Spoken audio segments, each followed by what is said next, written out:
நாளும் கூட நமக்கு தேவ செய்தி கொடுப்பதற்காக பிராங்கின் பிரதர் நம்ம லைன்ல வந்திருக்காங்க. ஆண்டவராகிய இயேசு கிறிஸ்துவின் நாமத்தினாலே நம்முடைய குழுவின் சார்பாக அவரை வாழ்த்தி வரவேற்கிறேன். இந்த நாளிலும் கூட கர்த்தருடைய வார்த்தை நமக்கு நேராய் கடந்து முடியும்படியாக இந்த நாளுக்குரிய நல்ல மன்னாவை கர்த்தர் நம்ம ஊருக்கும் போஷித்து நடத்தும்படியாக இல்ல ஜெபத்தோடு கூட காத்துருங்க. நல்ல கர்த்தர் நம்ம ஊருக்கு கூட பேசுவார். Praise the brother. Praise Lord, sister. Praise Lord. Stotram. Praise Lord. Praise Lord. Praise Lord. Praise Lord, brother. Praise Lord. Thank you, Jesus. நல்லா இருக்கு sister. நல்லா இருக்கு brother. நல்லா இருக்கு sister. Hallelujah. புது வாழ்வு தந்தவரே, புது துவக்கம் தந்தவரே, புது வாழ்வு தந்தவரே, புது துவக்கம் தந்தவரே, நன்றி உமக்கு நன்றி முழு மனதுடன் சொல்லுகிறோம். நன்றி உமக்கு நன்றி மனநிறைவுடன் சொல்லுகிறோம்.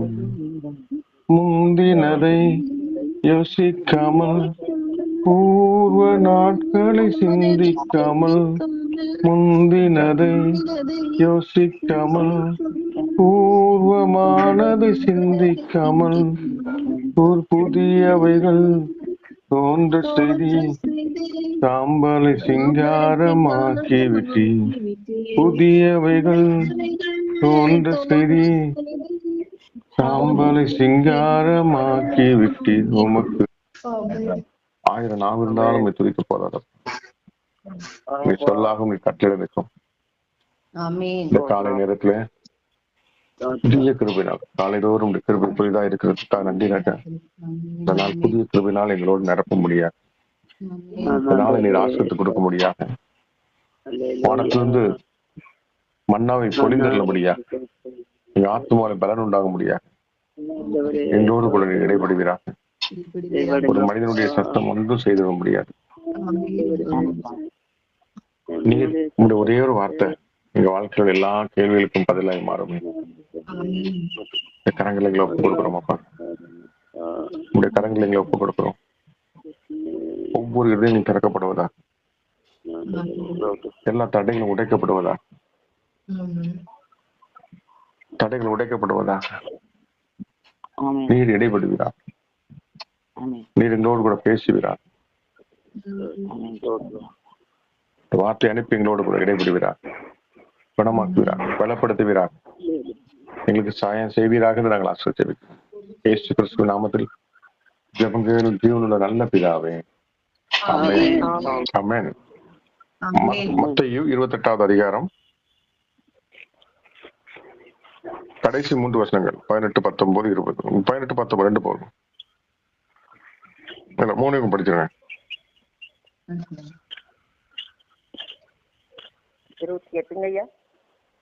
28ல கடைசி 3 வசனங்கள் 18, 19, 20. அப்பொழுது இயேசு சமீபத்தில் வந்து அவர்களை வானத்திலும் பூமியிலும் சகல அதிகாரமும். அப்பொழுது இயேசு சமீபத்தில் வந்து அவர்களை நோக்கி, வானத்திலும் பூமியிலும் சகல அதிகாரமும் எனக்கு கொடுக்கப்பட்டிருக்கிறது. ஆகையால் நீங்கள் புறப்பட்டு போய் சகல ஜாதிகளின் சீசராகி பிதா குமாரன் பரிசுத்தாவின் நாமத்திலே அவர்களுக்கு ஞானஸ்நானம் கொடுத்து, நான் உங்களுக்கு கட்டளையிட்ட யாவையும் அவர்கள் கைக்கொள்ளும்படி அவர்களுக்கு உபதேசம் பண்ணுங்கள். இதோ உலகத்தின் முடிவு பரியந்தம் சகல நாட்களும் நான் உங்களோடனே கூட இருக்கிறேன் என்றார். ஆமென். ஹல்லேலூயா.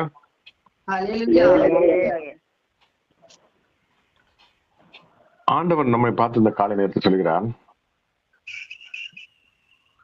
வானத்திலும் பூமியிலும் சகல அதிகாரமும் எனக்கு கொடுக்கப்பட்டிருக்கிறது.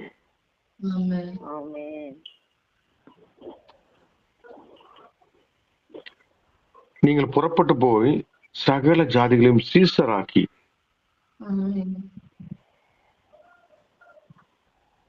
சீசராக்கி, இந்த சீசராக்கிங்கிறதுல நம்ம நிறுத்திட்டு நம்ம மார்க் 3ஆம் அதிகாரத்துக்கு போனீங்கன்னா, அவர் ஒரே மலையின் மேல் ஏறி தமக்கு சுத்தமானவர்களை தம்மிடத்தில் வரவழைத்தார். அவர்கள் அவரிடத்திற்கு வந்தார்கள். அப்பொழுது அவர் 12 பேரை தெரிந்து கொண்டு அவர்கள் தம்மோடு கூட இருக்கவும்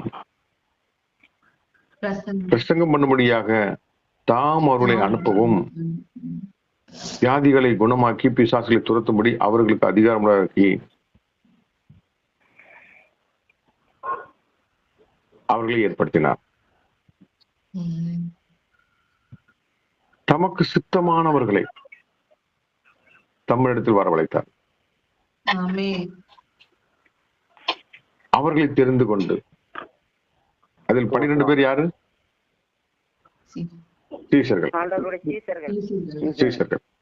அப்ப அந்த 12 பேரை தெரிந்து கொண்டு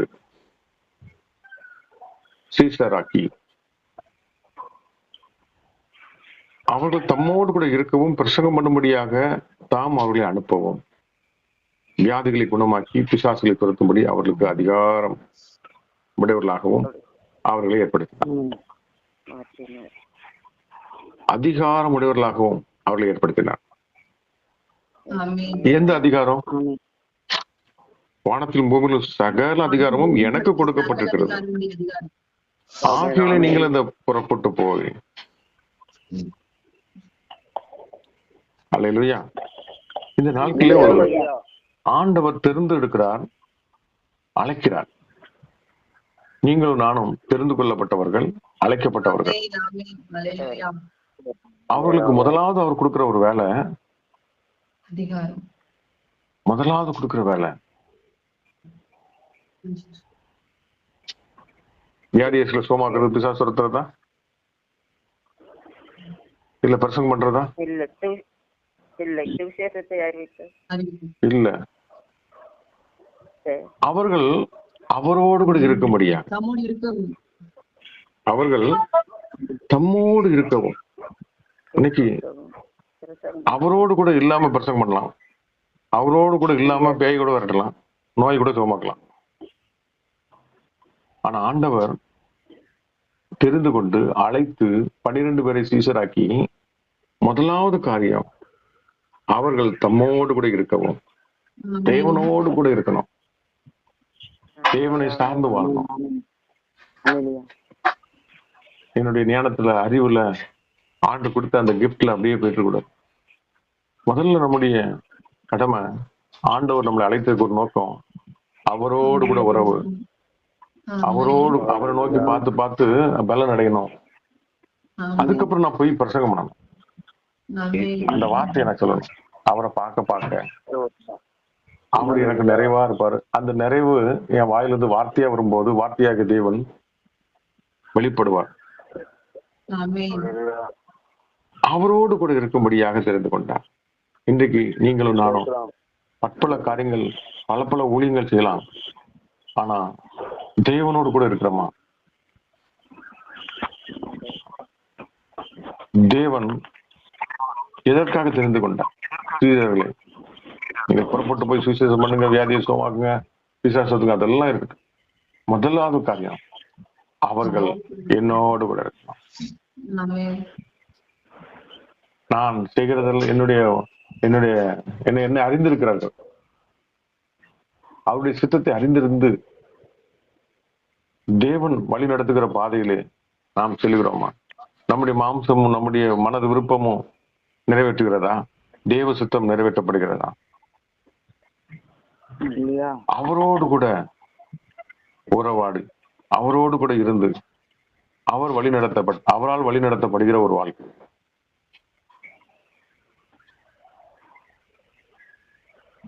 அது மாத்திரமல்ல, பேச, வார்த்தையை பேச, அவர் நமக்குள்ள இருந்தா அந்த வார்த்தையா வெளிப்படும்.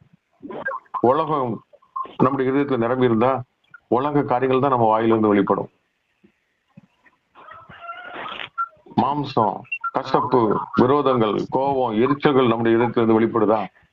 உலகத்தினுடைய பெருமைகள், காரு பங்களான்னு வெளிப்படுதா? இல்ல தேவனால் நிரப்பப்பட்டு தேவன் வெளிப்படுகிறார். அல்லேலூயா. வியாதிகளை குணமாக்க, அதுக்கப்புறம் தான் வியாதிகளை குணமாக்கி பிசாசை துரத்தும்படி அவர்கள் அதிகாரம் உடையவர்களாகவும் அவர்களை ஏற்படுத்தினார். ஆகையால் நீங்கள் புறப்பட்டு போய் சகல ஜாதிகளையும் சீசராக்கி, எனக்கு கொடுக்கப்பட்ட அதிகாரம் எல்லாம் நான் உனக்கு கொடுத்திருக்கேன். ஏன்னா என்னை காட்டிலும் என் பிள்ளைகள் பெரிய காரியங்களை செய்வார்கள் என்று ஆண்டவர் சொல்லியிருக்கிறார். பிதா குமாரன் பரிசுத்தாவின் நாமத்தில் அவர்களுக்கு ஞானஸ்நானம் கொடுத்து தாம் உங்களுக்கு கட்டளையிட்ட யாவையும் அவர்கள் கை கொள்ளும்படியாக அவர்களுக்கு உபதேசம் பண்ணுங்கள். உபதேசம் பண்ணுங்கள். சீசராக்கி, நீதியை நிறைவேற்றி உபதேசத்தை பண்ணுங்கள். இந்த உலகத்தின் முடிவு வருடம் சகல நாட்களிலும் நான் உங்களுடனே கூட இருக்கிறேன். அல்லேலூயா, அல்லேலூயா. ஆகவே இந்த நாட்கள்ல ஆண்டவர் நம்ம எதற்காக தெரிந்திருக்கிறார்? அவரோடு கூட இருப்பதற்காக, உபதேசத்தை பண்ணுவதற்காக, சுவிசேஷத்தை சொல்வதற்காக, குணமாக்க, பிசாசுகளை துரக்க. வெறுமனே வார்த்தை இல்லாம இன்னைக்கு எங்க மந்திரத்துல மாங்காய் பறிக்கலாம், இந்த சிஸ்டர்ட்ட போனா நல்லா ஜெபிப்பாங்க, பேய் ஓடிடும், சுகமாயிரும், அவங்களுக்கு சுகமாயிரும், பேய் ஓடிடும். ஆனா வார்த்தையாகிய ஜீவன் உள்ள இல்லைன்னா அந்த பேய் போன பேய் 9 பேயா மறுபடியும் வரும். வெறுமனே அற்புதம் மறுபடியும் வார வாரம் வந்து அற்புதம் பண்ணிட்டே இருக்கணும். பேய் ஓடும், வரும். சில நேரத்துல ஜாஸ்தி பேயோட வருவாங்க. முன்னிலைமை பார்க்கலாம், பின்னிலைமை மோசமா இருக்கும். ஆகவே முதலாவது அவங்களுக்கு உள்ள நம்ம கொடுக்கக்கூடிய ஒரு காரியம் வார்த்தையாகிய தேவன் உபதேசிக்கப்படுகிறாரா? மனம் திரும்புகள், பரலோக ராஜ்யம் சமீபமாக இருக்கு என்று சொல்லி ஆண்டவர் முதலாவது கூறின வருவார் மலை பிரசங்கத்தை. அல்லேலூயா. அப்போஸ்தலர் 16வது அதிகாரம் 1-2.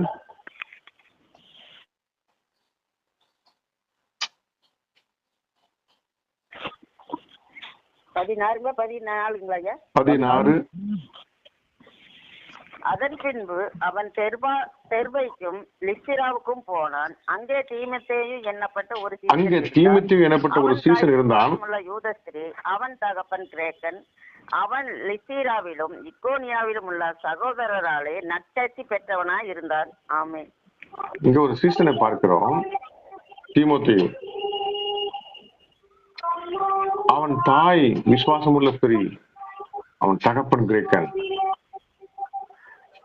அவன் சகோதராலே நற்சாட்சி பெற்றவனா இருந்தான்.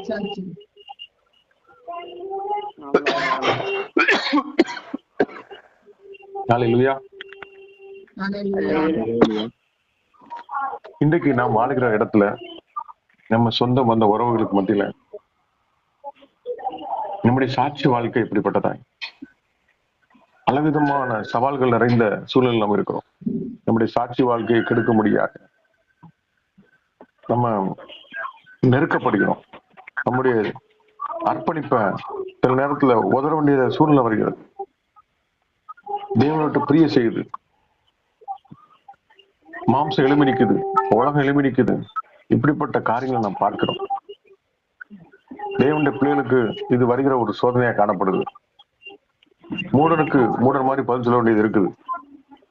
அதே சமயம் ஒரு ஆளை பார்த்து பிரிக்கணும், உள்ள இருக்க ஆவியை பார்த்து முறைக்கணும். சில நேரங்களில் நம்முடைய சொந்த சகோதரர்களா இருப்பாங்க, சொந்த நேசிக்கிற நம்முடைய உடன்பிறப்புகளா இருப்பாங்க. ஆனாலும் அவங்க சில நேரத்துல ஏதாவது ஒண்ணு கேரி பண்ணிட்டு வரும்போது அந்த ஆவி நாம் எதிர்க்கப்பட வேண்டியது. அதே சமயத்துல உள்ளுக்குள்ள அவங்க மேல கசப்போ கோபமோ வெறுப்போ இல்லாதபடி நேசிக்கிற சில நேரத்துல நம்ம அவங்களே வெறுக்க ஆரம்பிச்சிருக்கோம். கசப்பு நிறைஞ்சிருது. அதுல பிசாசு ஜெயம் எடுக்கிறான், ஆண்டவர் துக்கப்படுகிறார். நமக்கு எதிராக ஒரே ஒரு எதிராளி தான் இருக்கிறான். அவன் யார் பலவீனமான பாண்டமோ அவர்கள் மூலமா இருந்து அவன் வெளிப்படுவான், அவர்கள் மூலமா கேரி பண்ணி வருவான். இப்படிப்பட்ட சூழ்நிலை நமக்கும் வந்திருக்கும். நம்ம இடம் கொடுக்காம எதிர்த்து நின்று இருப்போம். அப்ப அவன் ஆப்போசிட்ல இருந்து வருவான். நம்முடைய பாளையத்துல நம்முடைய மந்தையில யார் பலவீனமான பாண்டமோ, யார் ஈஸியா எதையும் நம்பிடுவாங்களோ அப்படிப்பட்ட ஆட்களுக்குள்ள இருந்து அவன் கிரியைகளை வெளிப்படுத்துவான். ஆகவே இப்படிப்பட்ட காரியங்களை நாம் எதிர்கொள்ள எய்தவனை டார்கெட் பண்ணணும். வந்து பிரயோஜனம் கிடையாது. அல்லேலூயா. ஆகவே இந்த நாட்கள சவால்கள் நிறைந்த இடத்துல இருக்கும். நம்முடைய சொந்த சகோதரர்களா இருக்கலாம், சொந்த உடன்பிறப்புகளா இருக்கலாம். சில நேரத்துல வரும் பொழுது அவர்களுக்கு பின்னால் இருந்து கிரியை செய்யற அந்த ஆவியை நாம் கடிந்து கொள்ள வேண்டியதா இருக்கு. நம்முடைய சாட்சி வாழ்க்கையை காப்பாற்ற வேண்டியதா இருக்கு. இங்க நம்ம பார்க்கிறோம், தீமோத்தேயு தன்னுடைய சொந்த ஊர்ல, பட்டணத்துல, சொந்த உறவுகளுக்கு மத்தியில அவன் சகோதராலே நற்சாட்சி பெற்றவனாய் இருந்தான் என்று பார்க்கிறோம். 2 தீமோத்தேயு 1:4 பாருங்க. 2 தீமோத்தேயு 1 4.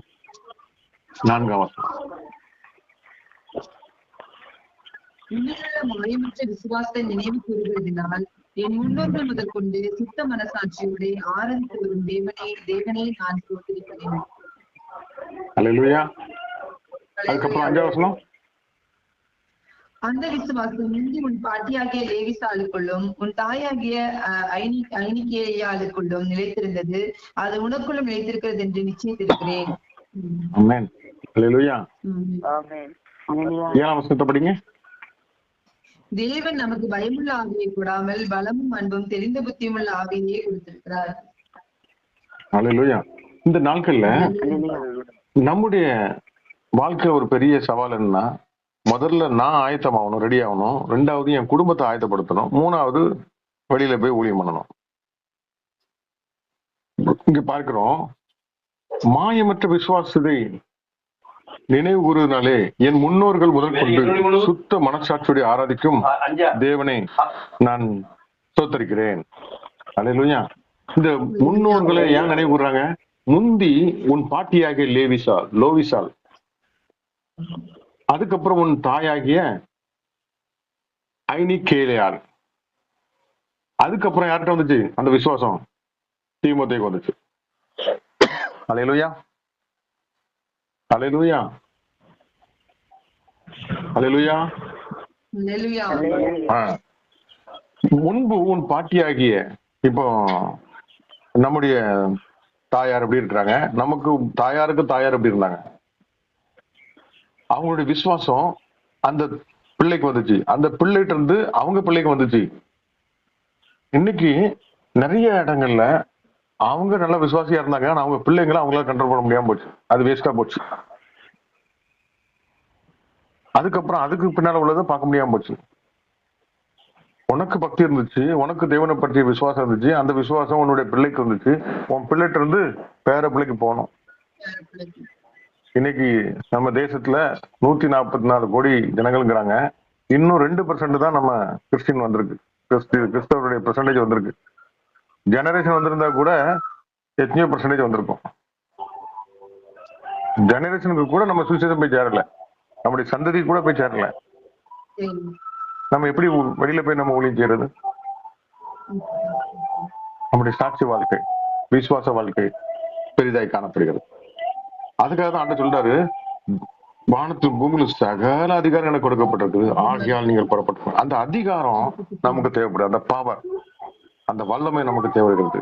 தேவன் நமக்கு பயமுள்ள ஆவியை கொடாமல் பலமும் அன்பும் தெளிந்த புத்தி உள்ள ஆவியை கொடுத்திருக்கிறார். அல்லேலூயா. 8 ஆகையால் நம்முடைய கர்த்தரை பற்றி சாட்சி குறித்தாவது அவர் நிமித்தம் கட்டப்பட்டிருக்கிற என்னை குறித்தாவது நீ வெட்கப்படாமல் தேவ வல்லமை கேட்டபடி சுவிசேஷத்திற்காக என்னோடு கூட தீர்மானிக்கிறார். 9 அவர் நம்முடைய கிரியைகளின்படி நம்மை ரட்சிக்காமல் தம்முடைய தீர்மானத்தின்படியும் ஆதிகாலம் முதல் கிறிஸ்து இயேசுவுக்கு நமக்கு அருளப்பட்ட கிருபையின்படியும் நம்மை ரட்சித்து பரிசுத்த அழைப்பிலே அழைத்தார். அல்லேலூயா. அவர் நம்மளை எப்படி அழைச்சாங்க? நம்மை ரட்சித்து பரிசுத்த அழைப்பினாலேயே அழைத்தார். இயேசு கிறிஸ்துவுக்குள் நமக்கு அருளப்பட்ட கிருபையின்படியும் அவருடைய தீர்மானத்தின்படியும் ஆதி முதலாய் நம்ம மேல இருக்கிற அன்பின்படியும் அவர் நம்முடைய கிரியின்படி நம்மை ரட்சிக்காமல் தம்முடைய தீர்மானத்தின்படி நம்மளை தேர்ந்தெடுத்திருக்கிறார். நான் வெட்கப்படாதபடி வல்லமை, தேவ வல்லமை கேட்டபடி சுவிசேஷத்துக்காக என்னோடு கூட தீங்கு அனுப்பி நல்ல போராட்டத்தை போராடு, ஓட்டத்தை முடி. இந்த உலகத்துல உபத்திரம் உண்டு, ஆனால் திடன் கொள்ளுங்கள், நான் ஜெயித்தேன். அல்லேலூயா. சில நேரங்களில் நம்முடைய சாட்சி வாழ்க்கை வாழ முடியாம போயிருமோ, இவ்வளவு கஷ்டப்பட்டு நல்ல பெயர் வாங்கியிருக்கோம், அழிஞ்சிருமோ, நானும் மாம்சத்துல எழும்பிடுவனோ? இல்ல, பாடுகள் உண்டு, பிரச்சனைகள் உண்டு, ஆனாலும் அது நிரந்தரம் கிடையாது. நல்ல போராட்டத்தை போராட நாம் அழைக்கப்பட்டிருக்கோம். அனுதினம் சிலுவை சுமக்க அழைக்கப்பட்டிருக்கிறோம். என் தேவன் ஜெயித்திருக்கிறார், என் தகப்பன் ஜெயித்திருக்கிறார், என் பிள்ளை அந்த தகப்பனுடைய பிள்ளையா நம்ம இருந்தாலும் நம்மளும் ஜெயிக்க அழைக்கப்பட்டிருக்கிறோம். அதற்கு ஆண்டவர் கொடுத்திருக்கிற அதிகாரம், அவருடைய வல்லமை எல்லாம் நம்ம கொடுத்திருக்கிறார். ஆகவே நீங்கள் புறப்பட்டு போங்கள், சீஷராக்குங்கள், ஆத்மாவை பிடிங்கள், பரலோகத்தை நிரப்புங்கள். அல்லேலூயா, அல்லேலூயா. இன்னைக்கு தேவனுடைய பிள்ளைகளுக்குள்ள பாருங்க, 1 கொரிந்தியர் 6ஆம் அதிகாரத்துல, உங்களில் ஒருவன் வேறொருவனுடைய வழக்குண்டானால் வழக்காடும்படி அவன் பசுத்தவான்களிடத்தில் போகாமல் அநீதிக்காரனிடத்தில் போக துணிந்தது என்ன? அநீதிக்காரன்ட்ட போக துணிந்தது என்ன? பசுத்தவான்கள் உலகத்தை நியாயம் தீர்ப்பார் என்று அறியீர்களா? உலகம் உங்களால் நியாயம் தீர்க்கப்படுவதாக இருக்க அற்ப வழக்குகளை தீர்க்க நீங்கள் அபாத்திரரா? தேவதூதர்களை நியாயம் தீர்ப்போம் என்று அறியீர்களா? அப்படி இருக்க இந்த ஜீவனுக்கு ஏற்றவைகளை நீங்கள் தீர்த்துக் கூடாது இருக்கிறது எப்படி? உங்களுக்கு வெட்கம் உண்டாக முடியதை சொல்லுகிறேன். சகோதரருக்கும் உண்டான வழக்கை தீர்க்க ஒரு விவேக உங்களிடம் ஒருவனாக உங்களிடத்தில் இல்லையா? அவிசுவாசிகளுக்கு முன்பாக அப்படி செய்கிறானே, தேவனுடைய நாம எவ்வளவு தூசிக்கப்படும். அல்லேலூயா. ஆகவே இந்த நாட்கள்ல உங்களில் சிலர் இப்படிப்பட்டவர்களா இருந்தீர்கள். ஆயினும் கர்த்தராக இயேசுவின் நாமத்தில் நமது தேவனுடைய ஆவினாலும் கழுவப்பட்டீர்கள், பரிசுத்தமாக்கப்பட்டீர்கள், நீதிமான்களப்பட்டீர்கள். எல்லாத்தையும் அனுபவிக்க எனக்கு அதிகாரம் உண்டு. எல்லாம் செய்யலாம் உலகத்தை மாதிரி, ஆகிலும் எல்லாம் எனக்கு தகுதியாயிராது. எல்லாவற்றையும் அனுபவிக்க எனக்கு அதிகாரம் உண்டு, ஆகிலும் ஒன்றுக்கு நான் அடிமைப்பட மாட்டேன். இருக்கிறோம் ஊரிலும் நம்முடைய உறவுகளில் எல்லாத்தையும் நற்சாட்சி பெற நாம் அழைக்கப்பட்டிருக்கோம். என்னுடைய சந்ததிகள், என்னுடைய தாயார், என்னுடைய மகள், என்னுடைய மகளுக்கு சந்ததி என்று சொல்லி அந்த விசுவாசமானது நிலைத்தோங்க சாட்சி வாழ்க்கையாய் காணப்படுகிறது. ஒவ்வொருத்தரும் உண்டு, அதை டேமேஜ் பண்றதுக்கு பல சூழ்நிலை வரும். ஆகிலும் ஆவியை கடிந்து கொண்டு அவனுக்கு பின்னால் இருந்து கிரியை செய்யற அந்த சாத்தானை கடிந்து கொண்டு நாம் இதுல இருந்து நம்ம எழும்ப ஆண்டவர் நம்ம இந்த நாள் அழைக்கிறார். அல்லேலூயா, அல்லேலூயா, அல்லேலூயா. ஆகவே இந்த நாட்கள்ல ஆண்டவர் விசேஷமாக மார்க்ல என்ன சொல்லியிருக்கிறாரு? 3ஆம் அதிகாரத்துல தமக்கு சித்தமானவர்களை தம்மிடத்தில் வரவழைத்தார். அவர்கள் வந்தார்கள் அவரிடத்தில். அப்பொழுது 12 பேரை தெரிந்து கொண்டார். அந்த 12 பேர் சீஷர்கள். அவர்கள் தம்மோடு கூட இருக்கவும் பிரசங்கம் பண்ணும்படியாக அவர்களை அனுப்பவும், வியாதிகளை குணமாக்கி பிசாசுகளை துரத்தும்படி அவர்கள் அதிகாரமுடையவர்களாக இருக்கவும் அவர்களை ஏற்படுத்தினார். நம்மளை ஆண்டவர் ஏற்படுத்தி இருக்கிறாரு. உங்களுக்கு பயமுள்ள ஆவி இல்ல, பலமும் அன்பும் தெளிந்த புத்தி. பலமும் அன்பும் தெளிந்த புத்தி. உன்னை எதிராளியோட நிக்கும் போது, உன் கோலியாத்தோட நிக்கும் போது தெளிவா அடிக்கணும் அவனை, அப்பதான் அவன் கீழே விழுவான். ஆண்டவர் அந்த அதிகாரத்தை கொடுத்திருக்கிறார். ஏதோ சவுல் ராஜா மாதிரி சூரஜெடி இல்ல, அந்த மாத்தம் என்ன பண்ணும், மாதுளைக்குள்ள செடி கீழே உட்கார வைக்கல. அல்லேலூயா. ஆமணக்கு செடி இல்ல, மாதுளஞ்செடி. அல்லேலூயா. ஆமா, சவுல் ராஜா அவன் அபிஷேகம் பண்ணப்பட்டவன், அழைக்கப்பட்டவன், ஆயிரங்கள் அடிச்சவன். ஆனா கடைசி நாட்கள்ல சூனியக்காரிட்ட போய் நிக்கிறான், அஞ்சனம் பாக்குற இடத்துல போய் நிக்கிறான். சவுல் ராஜா, அழைக்கப்பட்ட ராஜா, அபிஷேகம் பண்ணப்பட்ட ராஜா. இன்னைக்கு எத்தனையோ தேவனுடைய பிள்ளைகள், அழைக்கப்பட்ட மக்கள் மாம்சத்துக்கு இடம் கொடுத்து, உலகத்துக்கு இடம் கொடுத்து இப்படிப்பட்ட சூழ்நிலை நாம் பார்க்கிறோம். ஆண்டவர் எதற்காக நம்மளை அழைத்திருக்கிறார்? அவரோடு கூட இருக்கும்படியாக, அவருடைய வார்த்தையை கூறும்படியாக. நோய்களை இப்ப நம்ம உலக மனசுகிட்ட போய், ஆண்டவருக்கு சம்பந்தம் இல்லாத ஆட்கள்கிட்ட போய் கையை கட்டிட்டு உட்கார்ந்துருக்கிறோம். அந்த ஆலோசனை நடந்துரும். நம்ம இடத்துல ஒருத்தரும் வழக்கு உண்டானால் அதை தீர்த்து கொள்ள உங்ககிட்ட பரிசுத்தவான்கள் அபிஷேகம் பண்ணப்பட்ட ஒருத்தர் இல்லையா? அப்படி இல்லைன்னா சபையில ஒரு அற்பமானவர்களை தெரிந்து கொள்ளுங்க. அவன் மூலமா கூட ஆண்டவர் நமக்கு தீர்ப்பு செய்வார் என்று சொல்லுகிறார். ஆகவே இந்த நாட்கள்ல நமக்கு சவால்கள் நிறைந்த ஒரு சூழ்நிலை இருக்கிறது. ஆண்டவர் தாமே அந்த சீசத்துவ பணியிலையும் சீசர்களை உருவாக்குவதிலும் ஆண்டவர் நம்மளை கொண்டு பெரிய காரியங்களை செய்வாராக. கர்த்தர் தாமே இந்த ஆசீர்வதிப்பாராக. ஆமென். தேவைப்பட்டபடி ஜெபிங்க.